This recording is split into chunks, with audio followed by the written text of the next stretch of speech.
Hello everybody and welcome back to another video. Today we're doing something similar to what we did last week, except this is with Izayaki, I don't know if I said that right, from the Shanghai Dragons on Ilios from the Grand Finals. I know that this game kind of looked like a wash, but we're actually going to look at what exactly happened to make this such a wash. What exactly did the flex support do in such a comp that is defined by flex support? What exactly did he do to win against the Rain? So this VOD is only about like 8 to 9 minutes. I want to make sure that I keep your guys' time in mind and get right into it. So yeah, let's get right into it. Let's start talking about what happened here, and without further ado. So I do want to note that when you're playing Zenyatta this comp, there's a sort of well, hold up, before we have to wait until he switches off the Lucio here. Li Jae-gon. I'm probably butchering this so hard. Anyways though, there's a sort of nervousness, I don't even know if that's a word. There's a sense of urgency, I guess, to live as Zen in this composition. Zen Brig is a very aggressive composition, and the way that you win is that you're doing so much damage that the healing from Zen, it doesn't really matter that you have low healing, because your team, I mean, look at the teammates that you have. You don't really have anything that needs a lot of healing that can't just run away. So a lot of it is damage centric and living with your Brigitte. You don't have to play scared as Zen even in this comp because you have a Brig. There's a lot of different things that go into this composition, and we've been playing this a lot actually. We've been seeing this a lot. Maybe not in low elo games, but it's still something that I think I want to educate more people on, because this is not the last time you're going to see this composition. Also, I'm pretty sure the Dragons know that the Rain are going to be running a dive excuse me, a counter dive composition rather. So that's going to affect the way he positions and the way he plays. So keep that all in mind if you are watching these pro VODs, that you're not just like, oh, well, I see him there. At least think about it and kind of understand what's going on here. Because I looked a little bit at this map specifically before I started recording this, and to say the least, he played in a little bit of aggressive positionings every now and then, because of the composition that they're on and the way that their characters interact with where he was. That's enough fluff though. Let's get into it and let's see what happens. Immediately taking left side, because that is the easiest. That gives him an angle here on the place where the Brawl is probably going to want to walk through, is what I'm assuming here. He's right-clicking in rotations, understand that. But also when the fight starts happening between his Ball and the Reinhardt and they're very close, he starts left-clicking to just try to get some extra damage. Let's keep it going. Can I hold up? Let's bring it back a bit because I just messed up. Alright, yep, right clicking, left clicking, just to shield, and now he's rotating again. Rotating on right side because he wants to get a better angle. Finds the Discord on the BAP, which is really good, and he's right clicking. This is something that's really big here. A lot of this composition, when you want to always be right clicking in rotations, or just pixel peeks. Like the one that he just did here, that when they're not really looking at him, he has this angle right here. It's not only to try to find picks on either of their squishies, it's also to get a lot of alt charge for trans. I know that my subscribers, I usually share some VODs with them of scrims, just map VODs. Twitch subs, that is, and past student roles. I usually send them this kind of stuff, and this is something I've been really working on for the past few days in scrims. Because the faster you have trends, the more aggressive you can play, meaning the more damage you can do, and it's just better that you have that ultimate online as much as possible. So right clicks and rotations, it's okay if you're not getting picks, but because you're also getting damage that gets your ultimate. He's not really scared because his Brig is with him, and they've already used speed boost on the enemy team. He knows this, so he was playing a little bit more aggressively there, and he was fine. Puts the orb on the Brig because no one else is really taking the fight, and the Brig is taking a Brawl versus the Rhine. The Brig needs the orb there. Rotating right side. Look again. Just getting some right clicks down. Kills the turret because he couldn't find anything there.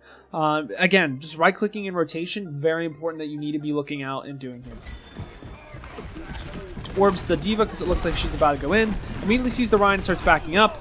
And here's the thing. He's sitting here because there's nothing to be afraid of. Because if we look at this fight, actually, let's take this back a bit. Let's see where the Brigitte was in relation to him. You have to understand that the Brigitte is going to be able to keep him alive. So right here, he has no... He's not scared at all because the Brig has him covered. If he needs Pact, he can just peek out. If he needs Peel from the Rhine pushing him, he has the D.Va and the Brig to stun the Rhine. He is safe right here. It might not look like he is, but because he has that Brig potential, it allows him to play even more aggressive than what it was if it was Season 5 like Zen Lucio meta. See, perfect there. Because the Pact saves him. The stun wasn't actually landed on the Kree, but they had Inspire and Pack on him. He wasn't dying. And now he's just looking for more damage. He can play as aggressive as he wants to because he has a Brig, and he's also very close to Trance. See? Not even scared that the Torb's behind him. There's no sense of urgency of dying there because the Brig keeps him alive. He knows that he can be aggressive here because he has a Brig. And because the damage that's being dealt is so fast. That's not to say that you should be playing extremely aggressive. If their entire team was full health and he tried to go on bridge, he would have died. If that Ryan, when he pushed up here, was full health and didn't get discorded, he would have had to back up a lot more than he did. It was just he utilized his team to be aggressive, and he saw the opportunity and he took it, which is something that is hard to understand unless someone that understands tells you, and then you kind of understand it. So right here, you're going to notice that his positioning is really, really aggressive. You'd think that the Zen would want to play it really, really far back, but he doesn't have to. But he plays up here. Now, why is this okay? Step 1. The only thing that's going to actually get on him, and I'm pretty sure you guys can see my cursor. I don't have Epic Pen open. But they only have a D.Va and a Lucio that could possibly dive him. That being said, if those two characters do dive him up here, then the core does not have those characters that are very important and crucial in keeping the Baptiste alive and allowing the Ryan to close space. So that is one thing. Thing number 2 is that if they do dive him, he's probably going to see it, and the Brig is going to be close enough for, and we'll see this, we'll do this from a third-person perspective. You're going to see that the Brig is going to be close enough to him that he doesn't really need to be scared. Number 3, I mean, I'm just going to lump these two together. He has Trans if he absolutely needs to use it. In the way that he's going to rotate in the position that he has, he shouldn't need to, because he also has the rally from the Brigitte, which I'm assuming the Dragons are going to use this fight unless they get the EMP first and just don't need to use it. There's just a lot of advantages to this. By not giving the Brawl space, it has no space to breathe or close space.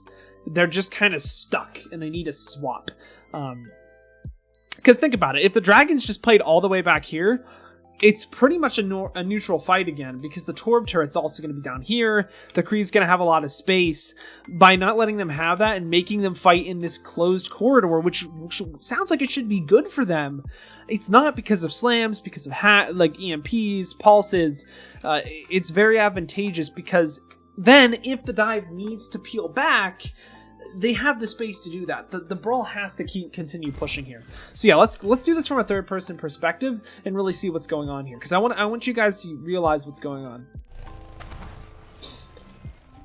He's just doing pick damage to force out cooldowns. He forced out the regen burst, and like you can see, well, sure, the D.Va looks at him. He's like, yeah, I mean, I could push up there, but my team needs me. And to be honest, there's nothing that they get out of it, because the way that the whole rest of the Dragons are facing right now, they'd be easy counter dive for the D.Va. And the Brig, yeah, she's a little bit split, but she has packs, and when the D.Va's there too, it's so strong for Izayaki. Again, don't know if I'm saying that right, but let's keep doing this in third person, because I think third person is the best way to understand this fight. All right, let's keep going. So yeah, they're right below him, but here's the thing, that might be scary, but the thing is they have no way of getting to him unless they all jump up to him, and at that point he has Trans, and they waste speed boost. So they pretty much lose the fight. So they're just chilling. They find out that they forced Shanghai out of their advantageous position, but here's the problem for them. Lip has EMP now because they waited too long. So right here, I'm assuming that there's going to be an EMP. Maybe they rally engage as well. I doubt it. We'll have to wait and see when the EMP comes out. That's a good pulse. That's probably what they were playing for first, just because they're rotating very slow. They window, and then after this, yep, Lip goes for the MP. And notice how Izayaki is not scared at all. He's maintaining his aggressive positioning because there was nothing for him to be scared of. He drops because he wants to try to kill the D.Va, in which he does. And at that point, he has his Brig with him. He's not going to die. The fight has been won. So right here, he's just looking for more picks. He already has ult, but again, just looking for picks. Alright, moving on to the next fight. We're just going to do it from his perspective from here on out. Just kind of right-clicking their spawn. Doesn't have to be too scary because too scared just because he knows he's going to be back top left whenever he needs to. The team calls to be extremely aggressive. He's not scared because the Brig has him. They force out an immo. That's very strong. He could have transed that, but I just don't think they need to. And yeah, that's kind of what he saw there. But let's go back here. Because if there was someone that watched this that was in like Plat, Diamond, even Masters, even GM, they'd probably be like, wow, this dude's feeding. But let's look at this, because I think it's important to really look through these fights and 100% understand, especially since it's only 8 and above. So right here, he's playing really, really aggressively because the D.Va Bomb just got launched, and their backs, Ryan's back has to be towards him on the Zen. Plus, he has a Brig that has Rally, so he's really not scared of what's going on here. So this is why he's being aggressive. The immo gets forced out, so they pretty much already won the fight. They also just killed Massa, which is their speed boost, and beat. So right here, the fight's pretty much already won. Which is why he doesn't need to trance this ball, because ball's going to be back really quickly anyways, and they already have their Lucio and a minefield that's in between them. So there's no need to over-ult here. And then right here, he just kind of sees, well, my D.Va's diving inside, my Brig's behind me. I'm just going to kill the Kree and kill the Vap as well. In which he successfully aims perfectly and kills 2 with haste. And from then on, it's just a one fight for them. Let me blow my nose quick.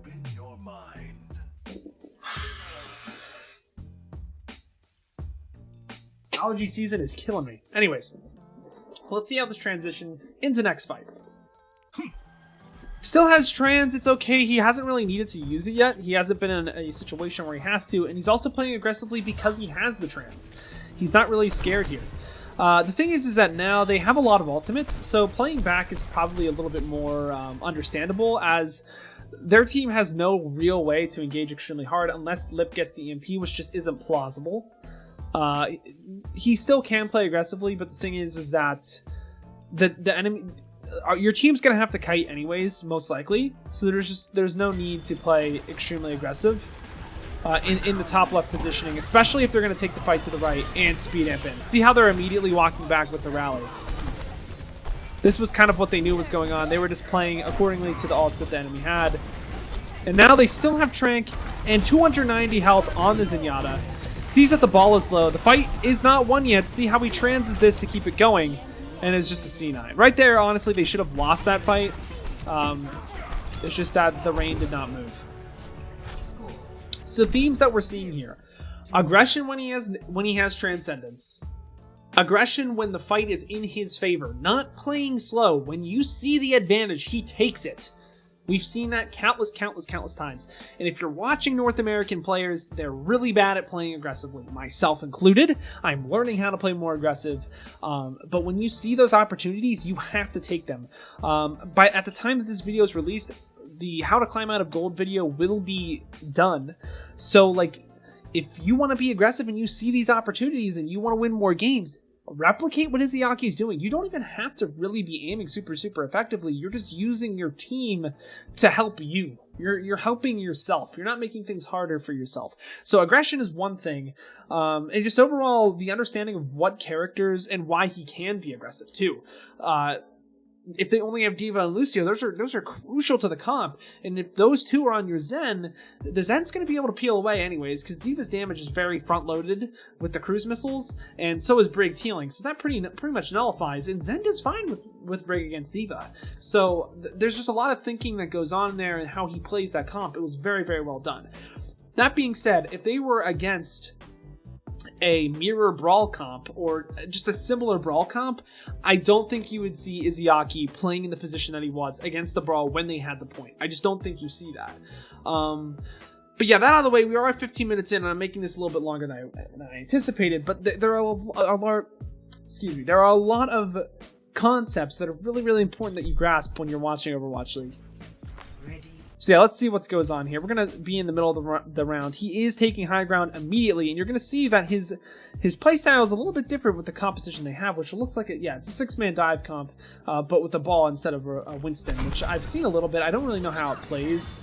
But yeah, notice how he's not scared. Okay, never mind. Let's actually take this back. I might have been wrong. I don't think they were anticipating this. I think they were anticipating a brawl. Let's see why. Let's see what happened here and why there wasn't a break. Are they going to play Echo Tracer and then go a Mercy because they're on... Okay, so... I think the Dragons anticipated the Rain running just hard brawl. So... they went Mercy instead of Brig. Because why run Brig when you don't need to peel anything? So, okay, let's see here. Izayaki goes height. He doesn't see anything from height. He does see something cage, so he's like, well, that's a normal brawl move. And gets taken out. Okay, that was actually really, really well done. That was really, really, really well done by the Rain. Like, hats off to Hawk and Pelican for setting that up. For Hawk trusting himself to be able to boop. Well, here's the thing. Just to pressure out the Zen there that fast was really, really well done. Let's actually look at that from Hawk's perspective. So the whole idea here is that he sees the Zen here and can pressure the Zen out, because if the Zen stays, he's not in LOS of the Mercy. Like, let's see where the Mercy is. She's above. He's not in the LOS of the Mercy. So if he stays in here, he dies. But really, really well done by Pelican to then understand, well, Zen has to drop to get healing from the Mercy. We're going to cut him off there. So let's actually see this from the third person perspective. See how he gets booped out, and then Pelican is right there with the cleanup. That was really, really well done. Now, if Lee Jae-gon was on Brig, it would have been a little bit of a different story, but I don't think they were anticipating the 6-man brawl, or 6-man dive comp that Atlanta Reign pulled out. So I'm sure they're going to react to this accordingly. I don't remember how they reacted specifically here. But yeah, let's keep going.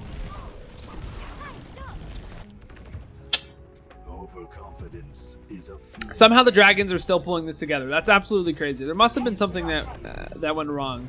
I'm not going to review that part just because we are trying to look at from Izayaki's point of view, which I might be saying wrong, but still, this is very good.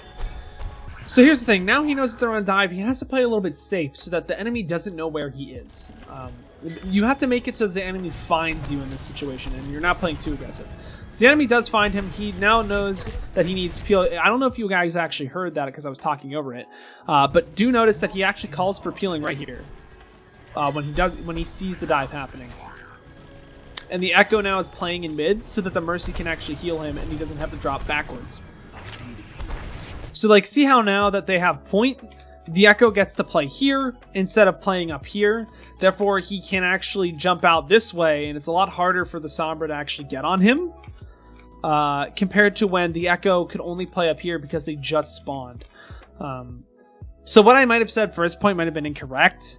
It might have just been a mistake. But honestly, it was still a really good play by the Rain.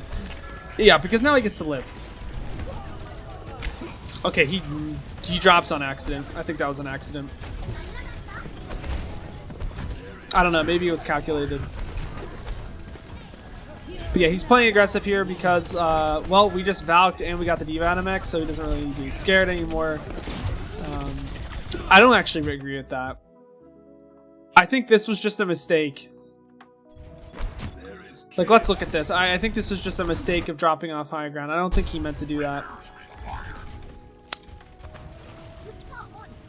Now, I might be wrong, but I think this was a mistake.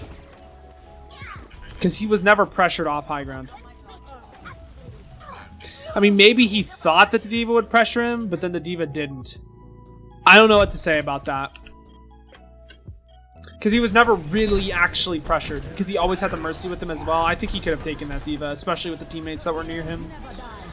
So this leads him to have to play here and play aggressively because he has the Valk. And then he gets caught out. Wow, that res was ballsy, but actually perfect. That was a very doable res if you did it right then and there. So he lives anyways. Yeah, I don't know what to say about that. I mean, I think dropping from high ground was still a mistake because he was never actually forced out, but at the same time, there was a threat that he was. That one I'd have to look like for maybe like half an hour and really understand what was going on a macro perspective. He's looking to get the orb on the Tracer, and now he's just right-clicking when they're in rotation, and he has nothing to shoot to try to get some ult charge, maybe find a pick. He kites the EMP, and now he can play very, very aggressively. He has trans now, so I'm going to see him use it here soon, I'm assuming. Does he not use it? Wow, the balls in this man. Wow. Okay. So, like, honestly, props off to him to holding that trans for so long. Let's look at that again. This is kind of the idea of, does he really need to trans? Is anyone on his team in danger? No. He's not even in danger. So, like, here, the problem was he didn't know where the Lucio was, and he gets booped off. It was a positional error, but, like, honestly, props off to him to not using trans when he didn't need to. I mean, because, like, the main way that a lot of these things died was a boop. So, like, here's the thing. Hats off to Massa for booping. Hats off to Izayaki for holding that trans. Obviously, if something was crit and they were really trying to force point there, things would be a little bit differently, or would be a little different, but no way they pull it back. Like, there's no way of knowing as a support if they're going to pull it back that hard. Especially when you're down 2, yeah, you're probably not going to pull that back. That was really well done. Really, really well done. I mean, usually I would argue you should trans to clear mines, but if your team doesn't want to take the fight to point, and you'd rather take a better second fight, then, like, this is fine. Because now he can play as aggressively as he wants to, looking for trans. But let's see actually what happens here. He's just chilling. They're waiting to Cole. They're just going to try to play for a really good fight. They know that they're probably close to EMP, so they want to take this fight pretty quickly here. They do have a trans, so he's just making sure that the Sombra is being spot checked.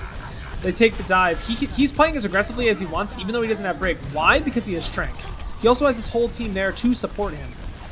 And he doesn't even end up having to use Trank because his whole team is there. There's no danger there because he has the peel that he needs. He will be looking for trans very soon here, though, once the Valk runs out. Yep, right here. And now he's just playing on point, keeping his team alive. Where is he going to rotate to? He's going to rotate back left where it is safe and away from Lucio's booping potential. And he's not even scared of this Diva because, 1, he has the Mercy, and step 2, the Zenyatta does so much damage and he really doesn't have to worry about it. And then from here on, it's just a one fight. That was really well done. Notice how he's doing so much damage that he's already 40% on another Transcendence. If you're good at Zenyatta, you're going to have Trank as fast as Izayaki is having it. Putting the minefield on point because they do have to get there anyways. That was a decent play by Fate. And he's playing so far away that he doesn't have time to take high ground here, but he's playing in a spot where if they dive him, they're probably going to lose. Again, right there was just a lack of awareness that Massa was right there for the boop. That is on him.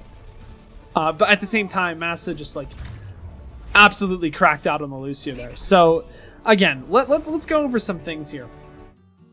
I guess I could... I don't actually have that ready. So, the big things that we saw today, and I want you to take out of this in this 24-minute VOD. So I'm sorry this 8-minute VOD took this long. The main thing I want to tell you guys, or to look at, is try to understand the aggression that you can have on Zenyatta. Especially on North American servers, especially if you're struggling in gold, because I'm trying to help you guys out and understand the VOD that's happening. This is kind of correlating to what I've said in the video that came out this previous Thursday. Try to emulate the aggression that Izayaki had in this Overwatch League game. You're going to have a lot more opportunities to be aggressive in your ranked games than in Overwatch League. But here is like the perfect time that he always had a teammate with him. He didn't have to be scared because he had the peel that he needed. If you don't have that peel, understand that and then play a little bit less aggressive. Maybe if you don't have that peel, but you already have a pick and it's against a very crucial player for the enemy team, like if you're playing Zen into a brawl and they lose their Reinhardt, be aggressive if the situation calls for it, because it likely will. You pretty much already won the fight if the Rein is dead against the brawl composition. It's kind of that understanding there, or like, again, maybe no one's dead, but you're playing Zen, and for some reason your tank's on Ryan. He just inted into the backline. Take that time while everyone's looking at the Ryan to maybe find a 5 orb on support that's out of position, or try to discord something and just take something else out and trade with it. There are things that you can do that you can really learn from Izayaki today. Honestly, the big thing that I just want to talk about is aggression, because it kind of goes with everything. Aggression and positioning when he's allowed to. Not being scared. And honestly, his aim was really strong today, so in order to be as aggressive as he was, he has to get trans faster. So if you guys really are trying to get better at Zen, what I've been doing personally, and it's really helped me, like I'm talking, my Zen aim has gone up 10%, 10 points in like a week. I've been saying it every video, but half an hour of code VAXTA, VAXTA. I'm telling you guys, it's going to make a difference. If you don't have the time to put into it, cut it down to 15. If you really don't have the time to put into it, maybe cut down to 5. Just something. At least a warm-up kind of deal. And just do like Zen. Do a little bit of Ana. Do a little bit of BAP. What I personally do when I'm playing Zen a lot is I'll do 15 minutes of Zen, 5 minutes of BAP to then transition my aim to a different projectile, which is the projectile of Ana. But yeah, that's all I got for you guys today. Please let me know if you liked this video. Let me know if you made it this far. I do intend on doing these a lot more because it only takes about half an hour, and I do want to start uploading for you guys more.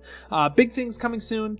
That's all I'm going to have to say for today, guys, though, but I really appreciate you guys all watching. But until next time, I've got a peace out and pads out. I'll see you in the next one.